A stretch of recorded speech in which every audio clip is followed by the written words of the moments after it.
Assalamualaikum warahmatullahi wabarakatuh. Bismillahirrahmanirrahim. Alhamdulillahilladzi anzalal qur'ana fi syahri Ramadan hudal linnasi wa bayyinatin minal huda wal furqan. Assalatu wassalamu ala sayyidina Muhammad wa ala alihi wa sahbihi ajma'in, amma ba'du. Sahabat-sahabat rahimakumullah, alhamdulillah kita telah disampaikan di akhir-akhir pertengahan bulan Ramadan, dan kita berharap pada Allah semoga seluruh rangkaian ibadah di bulan Ramadan ini diterima oleh Allah Subhanahu wa ta'ala, disertai dengan ridha, rahmat, dan ampunan dari Allah Subhanahu wa ta'ala. Amin. Sahabat-sahabat rahimakumullah, di antara keistimewaan bulan Ramadan adalah turunnya Al-Quran pada bulan tersebut. Turunnya Al-Quran ini menjadi kemuliaan kepada siapa saja dan apa saja yang berkaitan dengan Al-Quranul Karim.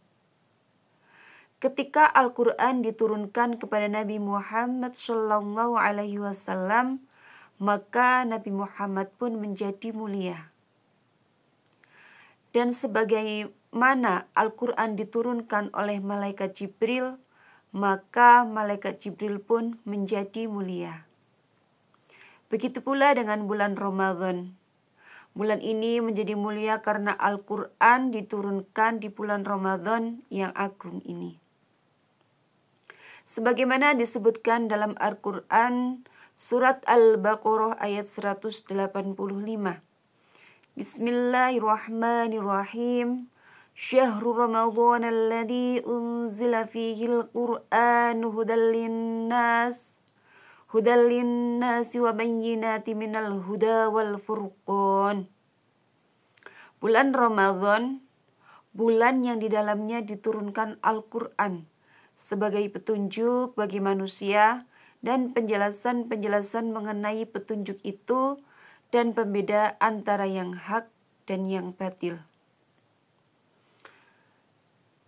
Proses turunnya Al-Quran ini bisa kita sebut dengan nuzulul Quran, yang berarti turunnya Al-Quran.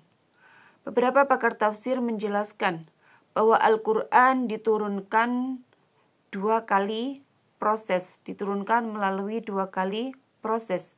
Yang pertama, diturunkan secara keseluruhan, jumlatan wahidah. Dan yang kedua, diturunkan secara bertahap, najman.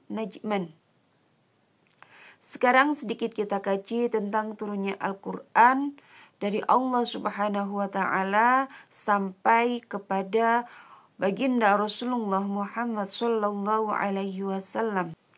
Jadi sebagaimana kita ketahui, Al-Quran itu turun dari Allah Subhanahu wa ta'ala, tidak langsung ke bumi atau ke baginda Nabi Muhammad sallallahu alaihi wasallam, tetapi melalui beberapa tahapan.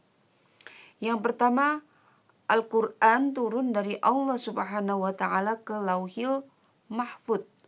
Dari Lauhil Mahfud turun ke Baitul Izzah atau Sama'ud Dunya, langit bumi. Dari Baitul Izzah, Al-Quran diturunkan kepada Nabi Muhammad sallallahu alaihi wasallam. Nah, semua ini ada prosesnya. Yang pertama, Al-Quran turun dari Allah Subhanahu wa ta'ala ke Lauhil Mahfud. Ini tidak ada yang tahu kapan dan bagaimana turunnya. Jadi tidak ada kisah atau keterangan, ini hanya sekedar pengetahuan bahwa Al-Quran turun dari Allah Subhanahu wa ta'ala ke Lauhil Mahfud. Setelah itu, dari Lauhil Mahfud, Al-Quran turun ke Baitul Izzah atau Sama'ud Dunya, yang dikenal dengan langit dunia, tingkatan langit yang paling dekat dengan dunia. Nah, Al-Quran dari Lauhil Mahfud ke Baitul Izzah ini turun dengan jumlatan wahidah, kamil, dengan sempurna dalam satu malam. Jadi turunnya Al-Quran dari Lauhil Mahfuz ke Baitul Izzah ini secara keseluruhan dalam satu malam.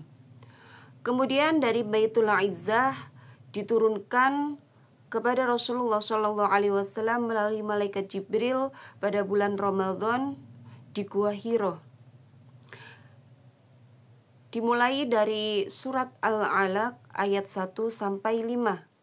Jadi turunnya Al-Quran dari Baitul Izzah ke Rasulullah SAW ini selama 22 tahun, 2 bulan, 22 hari, atau kurang lebih 23 tahun. Selama Rasulullah SAW menjadi Nabi. Jadi Rasulullah SAW diangkat menjadi Nabi itu pada umur 40 tahun. Dan Rasulullah SAW itu meninggal sekitar umur 63 tahun. Jadi selama 23 tahun Rasulullah menerima wahyu Al-Quran. Al-Quran turun secara berangsur-angsur, kadang 5 ayat, kadang 10 ayat. Selama 22 tahun, 2 bulan, 22 hari. Kemudian untuk fadilah-fadilah sholat tarawih malam ke-17 disebutkan dalam kitab Durratun Nasihin. Bismillahirrahmanirrahim. Wa fil lailatis sabi'ata asyarata yu'ta mithla thawabil anbiya.